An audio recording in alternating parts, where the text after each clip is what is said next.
Hello, High Society. Welcome back, socialites, to episode 19, Sordward Shielbert's spectacular podcast. It's your commissioner and head coach, the Boston Braviaries, the two-time defending champ, Ryan, joined back-to-back weeks by head coach of the Montreal Milotics, Oliver, joined by head coach of the Denver Ninetales, Katie, and head coach of the LA Kinglers, Jake. Hello. Hey guys, thanks for joining me tonight. Glad to have all of you. So we got a lot of news on the channel about Pokemon in general that came out this week. Of course, draft battles, week 2 just happened.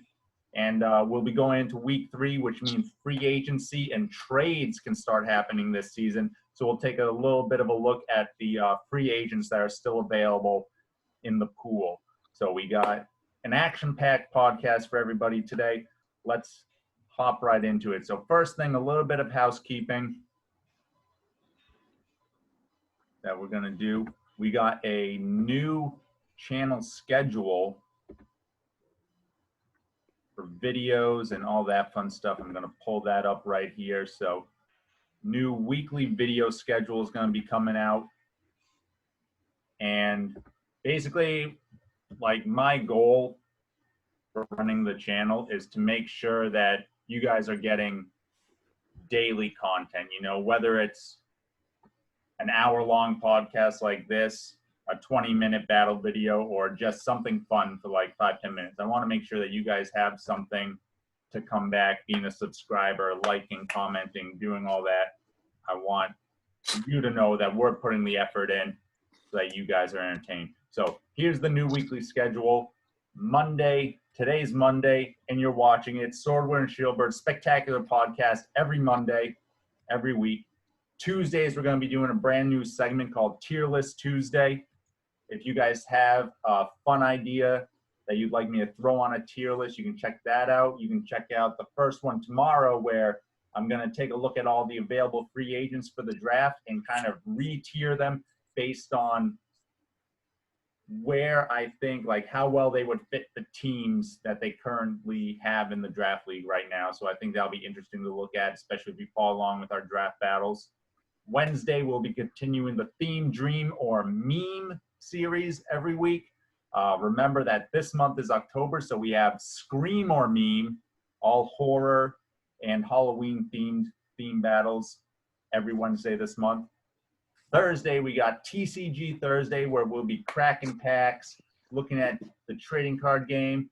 We got Champions Path to open for the next month. Lots of boxes of Champions Path to open every Thursday. And I'm working with, I can't give it away yet, Society. I'm sworn to secrecy, but I'm working on something really awesome, a huge collab with a bunch of PokeTubers, kind of my brainchild, but I'm letting some larger channels kind of, massage it, get it out there. But we'll be announcing that probably by next week. We're going to work on an announcement video for that. Really big news for everybody. And then Friday, Saturday, and Sunday, of course, what you're all here to see, the 5S draft battle videos. We have even more coaches are going to start recording this upcoming week. I know Charm City's Charizards is going to be recording a battle on Tuesday, so that'll be awesome. You should see that up by the end of the week, and that'll be really awesome. So that's our new schedule, guys. Action-packed content every day. So next little bit of housekeeping that we got is plugging our merch. Yes, hashtag sellout.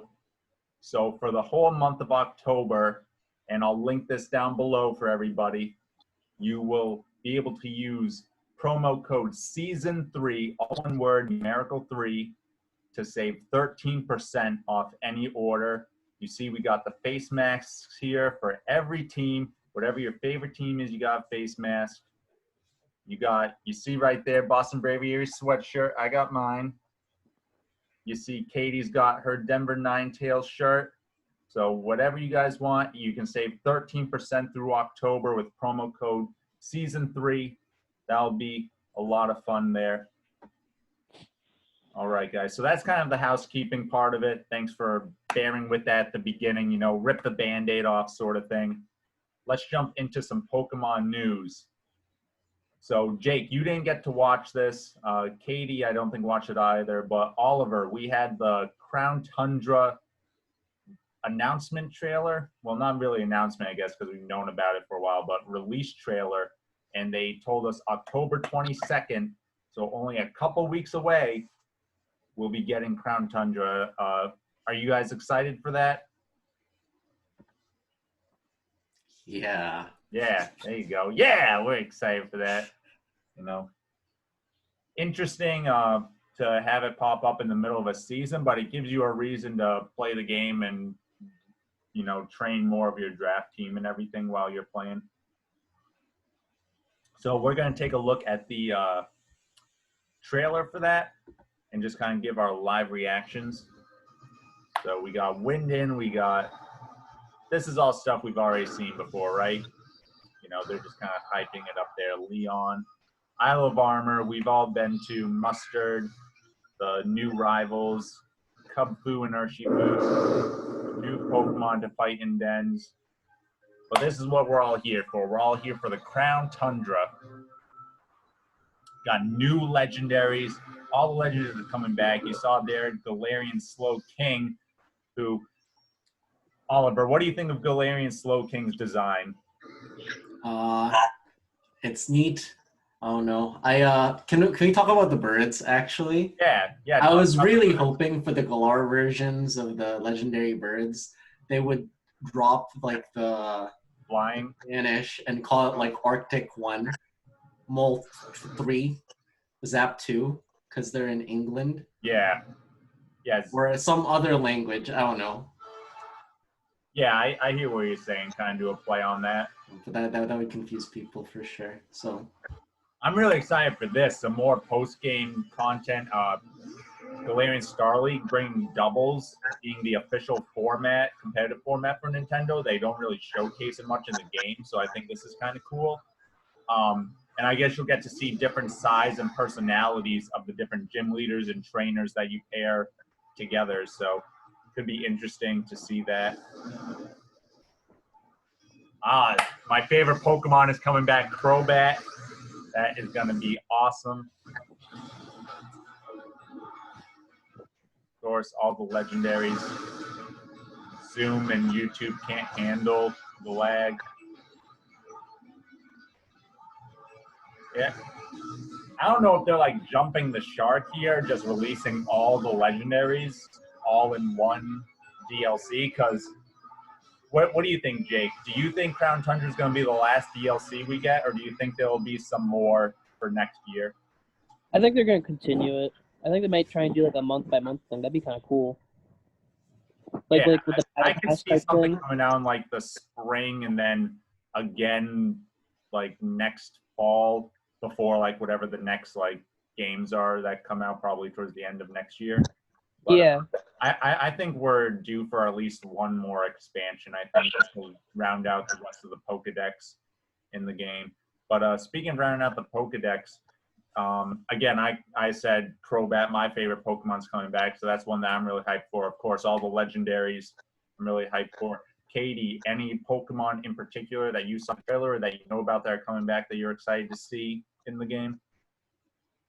Excited for all the legendaries, honestly. I kind of missed having, even just for fun, having a team of legendaries. So it kind of makes the game a little bit more fun. Yeah, legendaries are always fun. Oliver, how about you? Interested to see how you get the new Reggies. Yeah. Because I still have really fond memories of Ruby and Sapphire, where you had to do like the really random. Well, one of them was, or was it Ruby and Sapphire? It was Ruby and Sapphire, right? Am I mixing it up? Yeah, it was Ruby and Sapphire. Yeah, but you had like the puzzles that you had to do with. Yeah, I agree with that. And some of it I had to look up, but some of it you could like kind of decipher. Yeah. One of it you had to like use Flash at the center or something. Was it Fly? I don't remember. They made you use like HM moves. Stuff. Yeah, and you had to like walk this way or something. I don't even remember. But that was just such a cool like lore world building type of thing where it really did feel like you were unearthing like some secret by doing like solving the puzzles. Yeah. Yeah, that would be fun. I could see something like that. It looks like you go towards some sort of temple, but I just hope they don't do it like they did with Urshifu, where you have to like choose one form, right? Because it looks like the temple is split in two. You got Reggie Draco on one side and Reggie Elect on the other. So I hope it's not like one where you go in and you have to pick one to catch, you know. But then again, Game Freak and Nintendo, they want to sell games, so they're probably going to do something like that.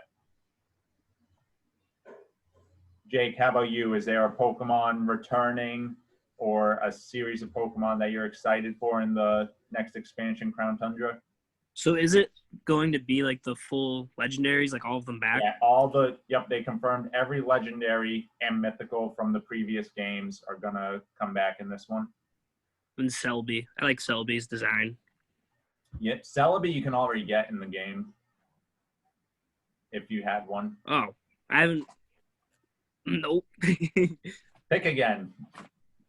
I like the Cocos. I think, especially for the Tapus, I mean, especially for like BGC and competitive, having different terrain setters is going to be nice. Yeah, and they don't really show it in this trailer. Maybe they do at the end. Let's see. No, I don't see in this one. But they're changing the way that like raid dens work. Now you can team up with up to 4 players and go through like a raid adventure where there's like different stages and you catch different Pokemon in each stage and continue on with those Pokemon. You're not allowed to bring your party members. You have to start with a rental Pokemon in the adventure. But again, every Pokemon that you catch on the way, you can replace. And that's how you get the legendaries in the game, unless you already had them and transfer them. If they were to do like another DLC, do you guys think it's possible they do something like Coliseum or XD, where it's like a set campaign?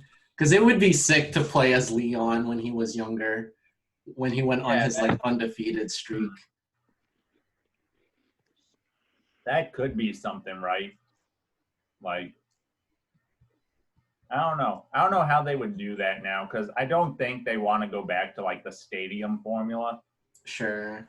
You know, I just think they've kind of like moved past that, like, you know, for better or for worse, right? But like you could have some sort of like story mode where you have like a set team or whatever, and it's more of just the story instead of like traveling around and catching Pokemon. But yeah, I think my beef with at least with Isle of Armor, it's just like I had to like make a new team to kind of fit the level, because all of my people were like hundreds. Yeah, so it's just like there's no point. And then I just ran around with my Urshifu. Yeah, exactly. Like, yep, I'm just gonna solo everything, I guess. Yeah, that's true. Yeah, I wonder how the scaling will work in Crown Tundra, if it'll go up even higher than Isle of Armor was, because obviously this is like an even later game sort of thing. So that'll be interesting to see. Also released, we have this cool music video, so we can watch this because again, Oliver really likes this one. Oliver, have you listened to Bump of Chicken before? No, the video was my first time hearing this song. Is it like a famous song? No, I don't know if they just made the video for Pokemon or if the song is also for it, but they're a pretty big K-pop band from what I understand. Not that I'm like a big K-pop fan or pop fan in general, but you know, it's a pretty cool animation, kind of goes through all the generations and everything. Obviously has fan favorites Pikachu and Eevee in here. No, the character designs are really good too, of like the 2 new unique You got like the past antagonists, I guess. Past champions right there, which is always cool to see. The past antagonists and rivals. You know, probably some of the worst rivals in history. Oh, Black and White is still one of my favorite games, by the way. Oh, N was so cool. N was so cool. N was cool. Actually, Black and White was cool. I didn't like the Diamond and Pearl. No, X and Y. I didn't like those rivals because they were like baby kids. Oh, but obviously, Hal. Wait, no, X and Y was the first time they aged them up. I thought that was the first time they weren't just like 10. They were like 14 or 16, right? I don't remember. Got all like the top slap in his face. I really like this animation. Yeah. That Pikachu's face.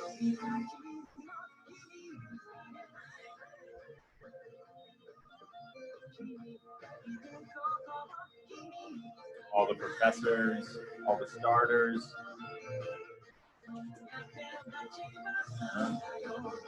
Maybe they're hinting maybe that'll be the new character design for the next generation. You got like the battle factories and battle towers there. That's interesting. Or I mean, they seem like Let's Go Eevee and Let's Go Pikachu, like protagonists, right? I mean, not the ones from the game, but I mean, they had a Pikachu and an Eevee. I don't know. Yeah. I kind of hope it's hinting at the future art, because I feel like they've kind of simplified the art in a lot of ways. It's nice when anime art's detailed. Yeah, well, or we're reading into it too much and it's just a cool music video. All right, and and here we have the official Pokemon webpage, again, just showing the Crown Tundra, brand new Galarian legendaries. You got Calyrex, who's like the face legendary of the expansion. You got Galarian, Articuno, who is psychic flying, Moltres, dark flying, and Zapdos, fighting flying. Pretty cool. Kind of having that synergy, you know, dark beats psychic, psychic beats fighting, fighting beats dark. There's supposed to be this whole thing about this mystical tree that the birds fight over. And Reggie Draco and Reggie Elect, the two new Reggies that are going to be introduced. So you get to lead expeditions, you go on these raid adventures. So pretty cool stuff. Oh yeah, and here's let's check out Galarian Slowking real quick. Yes. Where is he? Come on. There he is. Look at this man. He put on the eyeshadow today. Wait, what's Curious Medicine? So Curious Medicine. It's a cool ability. It's crazy. So Jake, do you want to explain it? No, you can. But it's just cool. Yeah, it's really good in VGC doubles. So when it enters the battlefield, it removes all stat changes to your allied Pokemon. So like if your stats are lowered or whatever, it makes them back to normal. Does it reset increase stuff too, or? Yeah. Oh, okay. So thanks. It's not just like a white herb. But, I mean, you just wouldn't switch it in if you're pumped up. But, you know, Intimidate is very popular in doubles. Yeah, yeah. There's moves like Snarl, and obviously the G-Max moves can lower your stats and everything. So, and Poison Psychic is a pretty good typing as well. I just found out the other day that the shell on his head was originally supposed to be a different Pokemon, but they scrapped that Pokemon, and then they were just like, yeah, Shelder, close enough. Close enough. Yeah, so that's pretty cool. Yeah, because I think Poison Psychic, you're only weak to... I don't even know if you're weak to... Ground? You're weak to ground, and are you weak to Ghost, or does Poison resist Ghost? No, oh, I have no idea. How do I not know? Hey, hold on. Resistances. I think it might be Ghost and Ground, but I mean that's not bad. And Dark, right? Or no, Poison. Poison resists Dark. Oh, yeah. Yeah, I'm gonna learn the charts one day. One day. Yeah, but that's pretty awesome. Yeah, I always forget like the random resistances, so that's all right. All right, so that's the general Pokemon news. Very excited, only a few weeks away.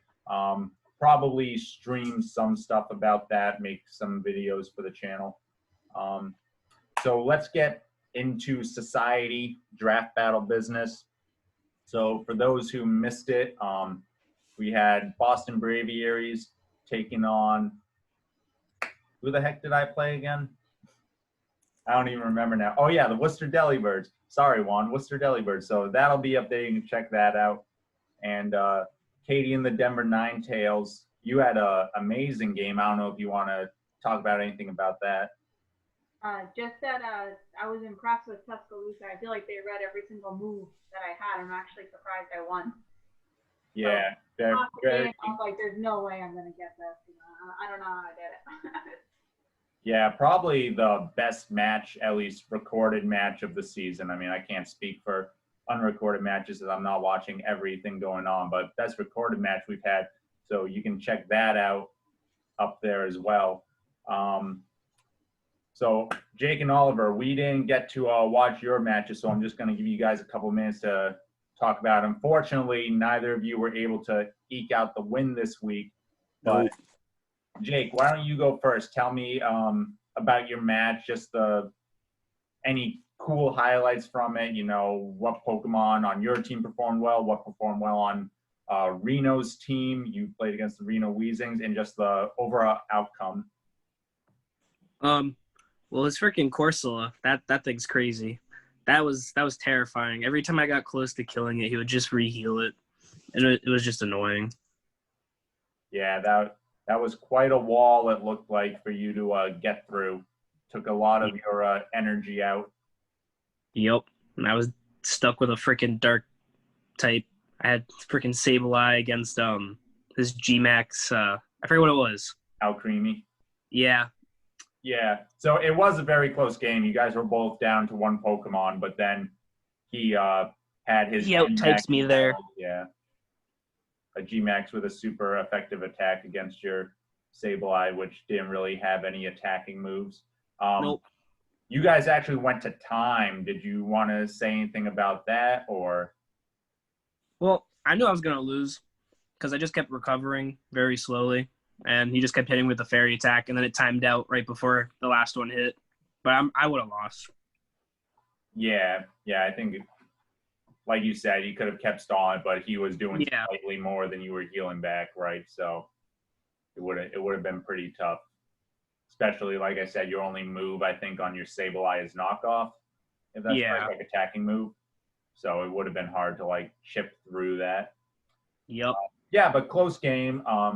I definitely but I think you can attest that you had a big improvement in your team and your play style from week 1 to week 2. So hopefully good things in the future coming forward. Yep. Yeah, for sure. Oliver, how about you? You played against the PSG Paris Saint-Germain. How did that match go? It was, oddly enough, it was similar to my first week, where I thought, oh yeah, I have a pretty healthy lead, and then I can't clutch it out. I think I'm going to skip a little bit since I'm talking about draft picks. I'm not getting that much value out of my Aegis Slash. I think that's my biggest beef. And I'm also like, I don't know if I'm overthinking my switch-ins, but I really thought he was going to open with Electro Web. But he just like went for a Thunder. And it just did a lot of damage so I swapped my Hatterene to try to like magic bounce the Electro Web. Yeah, and the sticky webs and everything. Yeah, but and because of how close the game was, that was enough, I think, to actually matter. And then at the end, I just made a mistake. I'm still not that used to. Since I haven't played competitively too much with Sword and Shield, or even since X and Y. I'm not too used to stalling out Gigantamax Pokemon. Yeah. And I should just gone for that. For some reason, I was just like, okay, I'm gonna put Hexorus in, and he can chip away at the Machamp. But double health is a lot. I should rethink my math. But I think if I stalled it out and then I ended with my Hexorus, I could have won it out because I would have just one shot his Machamp. Yeah. But because I was like, I was just like, I'm winning, and just end it quick. And the hubris kind of got the better of me. I should have just I should have used my Skarmory was at 1 health at that point. because of Yeah, Sturdy. I kind of sacked that. And it was just like at that point it was game over. But maybe if I stalled out the 3 turns, because I had 4 Pokemon against his 1, if I just used 3 of the Pokemon to die and then Hexorus to take over, like it would have been fine. But yeah, I think I just made the mistake of I thought I could win it before the Gigantamax was done. I was incorrect. Yeah, like you said, that double health is just, on some Pokemon, it's huge, right? Unless you're hitting them with like a strong, super effective attack, you can absorb quite a few hits. But I think that's, if you want to look for a silver lining, at least it shows that you're very close, right? It's kind of like close every time, but no cigar. And I should think about, so the first week I did a good job of like thinking about their Gigantamax. And I like mitigated it really well. I just didn't realize Gudra was, or not, was it Gudra? Yeah. I don't remember. Yeah, Gudra just like roll stomped me. I just had nothing for it. And I have to, this time I was roll stomping, but I didn't think about the Gigantamax. I guess I was hoping I had enough resources to just like win outright when I had like the big lead. But I really should have just saved Aegis Slash for him. I think Aegis Slash got 1 shot, or I don't know if it got 1 shot. It got Flamethrower down. And that's the big reason I'm trading Aegis Slash. 1, because I guess I just don't want to guess with switch-ins anymore. Like he was gonna be my go-to for like, they're definitely gonna do a fighting move, and then they don't. Or they're definitely gonna do something, but it's not tanky enough. When I picked it, I didn't even realize it was nerfed since X and Y. Yeah, it lost 10 points in each stat. Yeah, which might seem minor, but like it's enough to like keep it from. I don't know. Like I was running weakness policy with it, and my entire goal was to set up like either a Swords Dance or weakness policy, and then just go to town. But it's never been able to do that. So maybe instead of like not really 50-50. It's not really 50-50s with the switch-ins. It's one of those like you get the read or you don't. Maybe I just stop trying to get the read and just like bump heads. Maybe I just need to bump heads. Next week I'm just gonna bump heads and see what happens. Right? I'm just gonna throw my team at them. Whatever. Just blow through them. See what you can do. Yeah. I don't know. That's how reads work, though, right? When you get them, you're a mastermind, and when your opponent goes for something different, you're like, oh, I'm an idiot, but it happens. Yeah. All right. So speaking of that, let's pull up the current standings.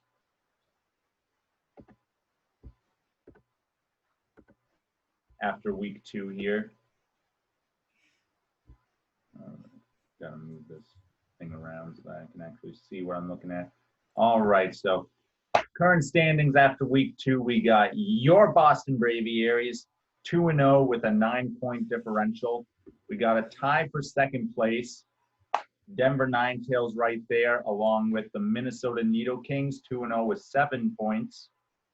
Then in 4th place, we got the Vero Beach Volcarona. I think this is like the surprise of the season right now. For those who haven't watched their videos, I'll link the latest one up here. They've been bringing the tech. They bring some very interesting item choices mainly, but some very interesting stuff. So check that out. 2-0 with 6 points. 5th place, we got the Charm City Charizards, our last 2-0 team with 2 points. So they've had a couple close games, so they've been able to win them out. Then in 6th place, we got Tuscaloosa 1-1. Their differential is +4 now. 7th place, the Dragapults 1-1, 3-point differential. 8th place, we got 1-1 Seattle Shiny Sylveons with an even differential. And then we go to our teams in the negative differential. Reno is 1-1 with a -2. The Psyducks got a forfeit win due to their opponent not being able to schedule a match this week.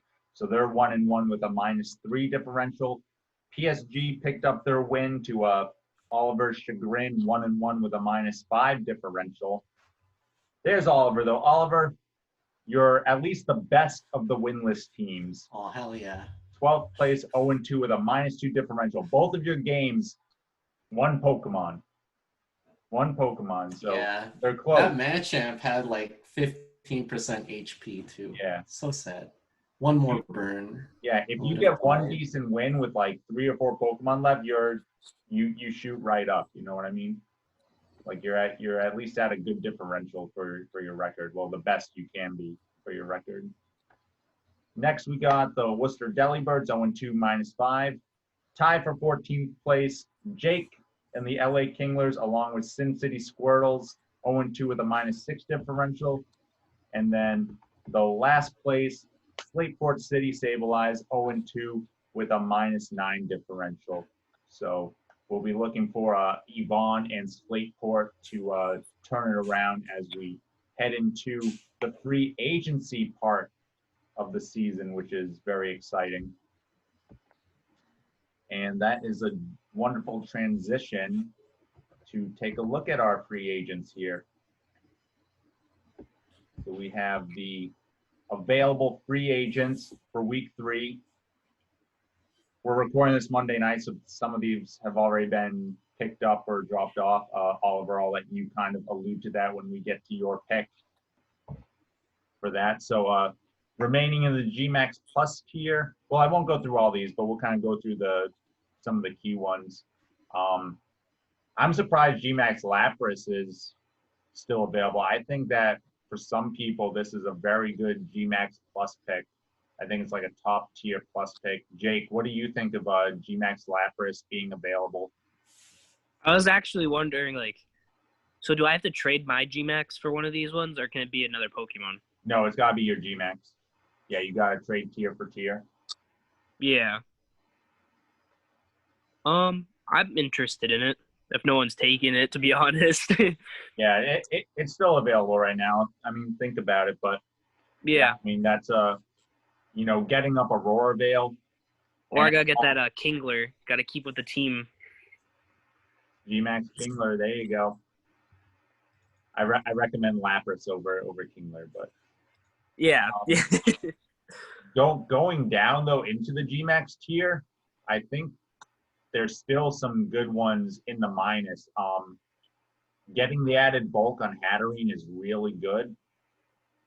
Hatterene can do a lot of stuff with its GMAX. GMAX Flapple actually is very scary with the Hustle ability.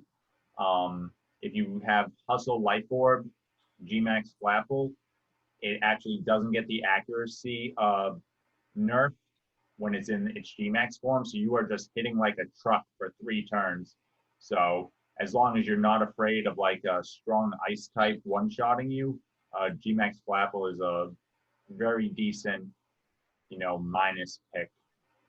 And then Inteleon, just really fast water type that, again, hits really hard with its GMAX Snipe Shot.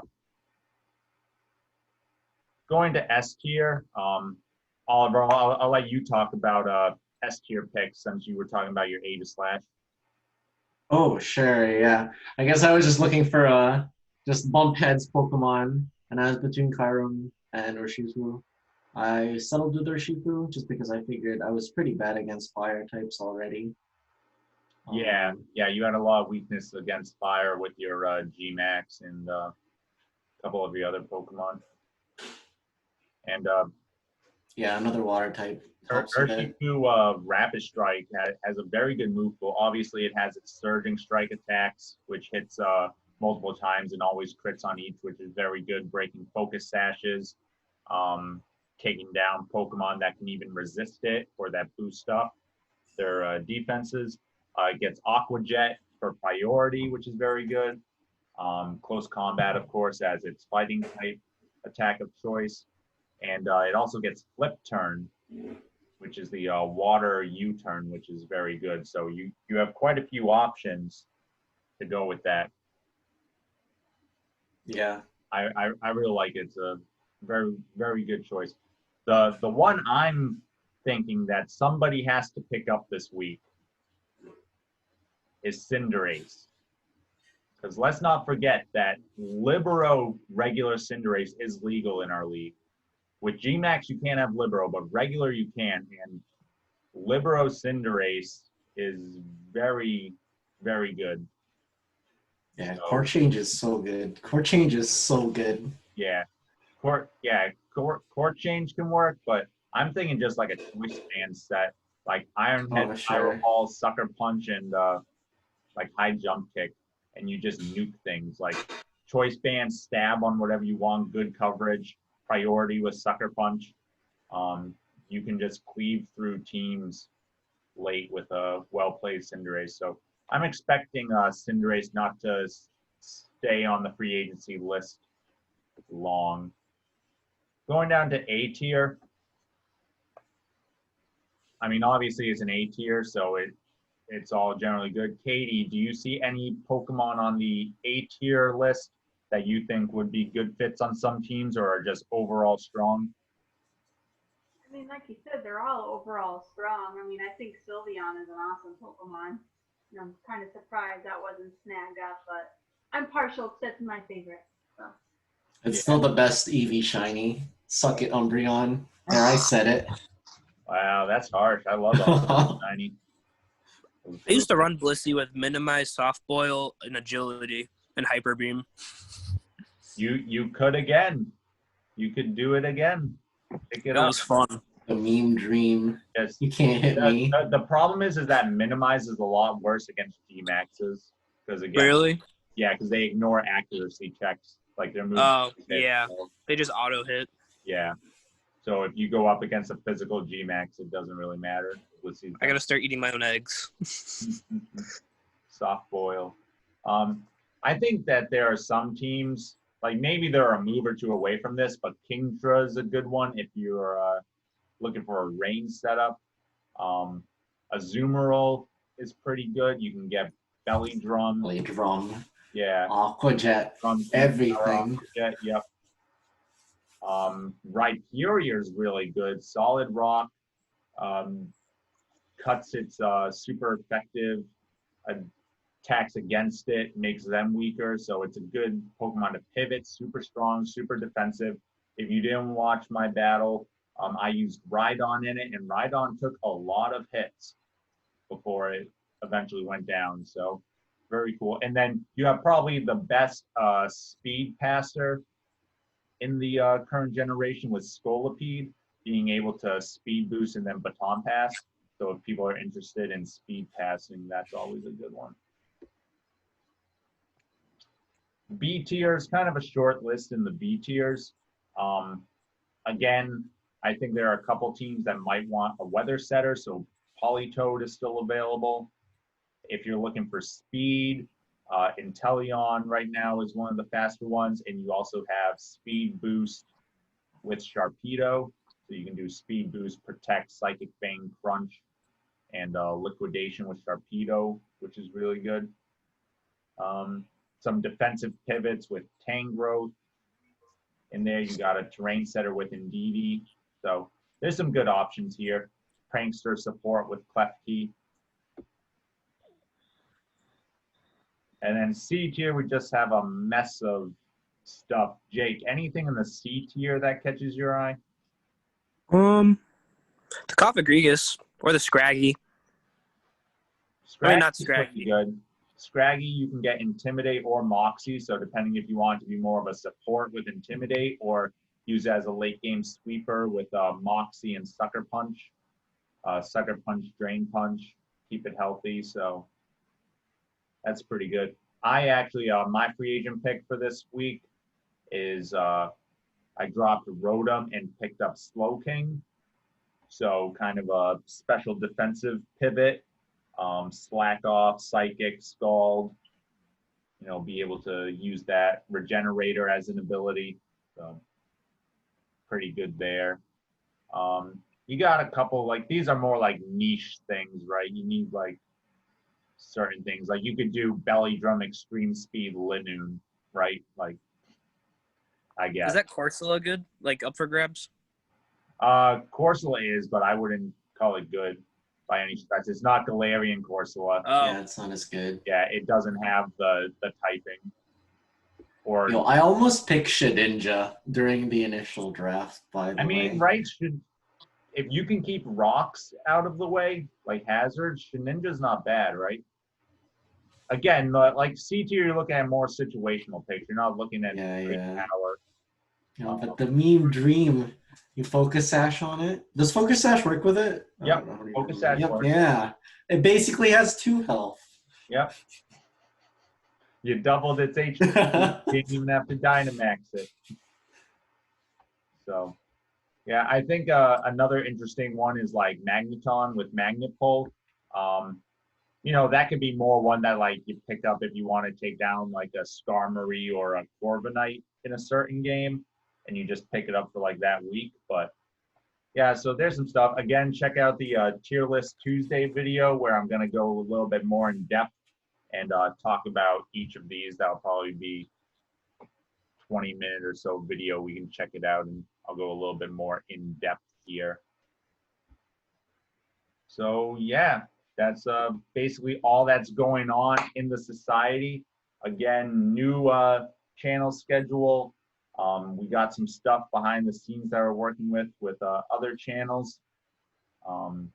Free agency. So next week we'll be able to talk about what people added and dropped. Make sure you check out our videos all week. Make sure you check out the Facebook pages for the teams. A lot of teams put a lot of effort into their Facebook pages. So give those a like, follow them if you like a certain team, or if you like all the teams. We appreciate that. And check out the merch store. Oliver, any last words for our Socialite fans? I'm gonna get the win this week. Oh, it's gonna happen. Oliver, who are you playing this week? Volcarona people. Vero City. The tech. Yeah, I'm gonna play stupid and it's gonna work. No worries. I was gonna say, Oliver, expect the unexpected and don't expect anything.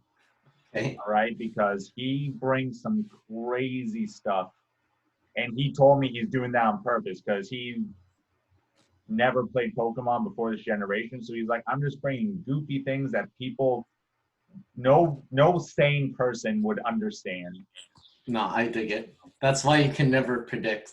Don't even predict. Just press A, use attack moves, super effective. Yes. It's my style. I might get rid of every single choice item. That way I can just like never switch in. There you go. That's what you gotta do. Katie, how about you? Any last words? Sure that the 2-time champ isn't a 3-time champ, so people need to step it up. Oh, dang. Well, I got a tough one this week. Oh, wait, no, I don't. I'm playing against Thin City Squirtles. Ha ha ha, Josh, you're going down. Jake, last words to close out the podcast. I hope I win this time. I think it'll be close. You're rise of the underdogs. We believe. Yes. That's right. The 0-2's got to come back. Jake, who you playing this week? I looked it up. The Dragon Balls. I think. So, Alrighty. Good luck on that. How do I record it? Are you gonna record it? I'll try. Yeah, right. I mean, worst case, I can do some editing to it. Just do what you can with it. Do you guys have capture cards or? I have a capture card. A few of us have like a capture card that we use. I stream mine on the computer, but other people just record them and then send them to me. But I mean, you guys could literally, if you can just set up like a phone or something, like I can do stuff to it, right? I can, as long you can as like crop it. I'm gonna use the share feature on the Nintendo Switch over and over and over. Yeah, just keep. Just send you like 50 clips. Here you go. Yeah, last season we perfectly just click record. So. Yeah, I had to use a webcam to record a couple times last season because I didn't have a capture card. But anyway, we'll make it work. I would love to have more videos to commentate and put on the channel. So all the coaches, I challenge you to spend $100, $200, $300. Get yourself a good capture card. Or just, figure out a way to get a decent camera to record it with, hopefully with minor glare and with half decent audio quality. Anyway, guys, thanks for sitting through another spectacular podcast. And as always, Stay classy, society.